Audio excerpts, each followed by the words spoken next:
in the church that replaced the one that burned on Easter Sunday in 1910.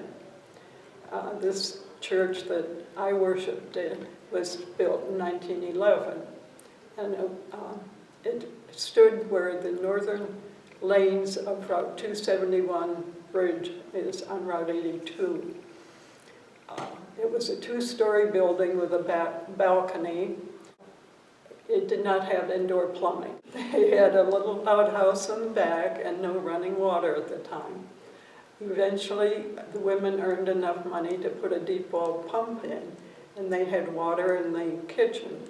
But regardless, they served many, many, many dinners to the community, to men's groups, other things.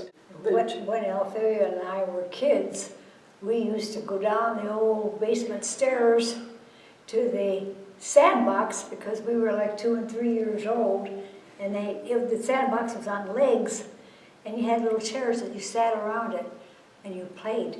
And we couldn't wait to get into that sandbox. Everybody played in the sandbox.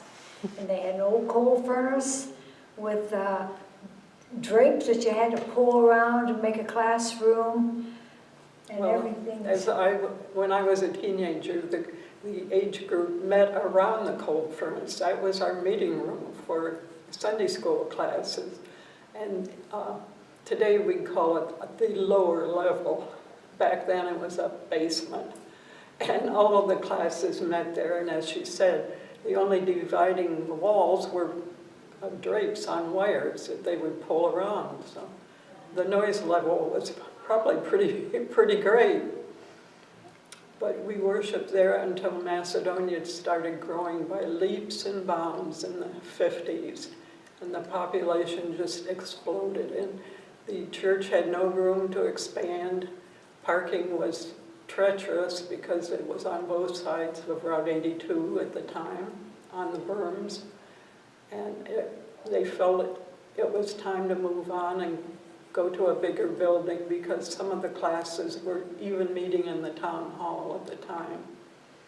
And then we moved up to the property that Phil Hames had sold us, and we built a new sanctuary and a Sunday school, and Reverend French was the minister at the time. And that grew by leaps and bounds. Well, Mr. Hames and his son donated the land for this property. I think it was either 8 or 10 acres. Yeah. And to legalize the document, it was sold for $1. That's a building that was dedicated in 1961. And then we expanded again and became our new sanctuary that we're sitting here now in front of.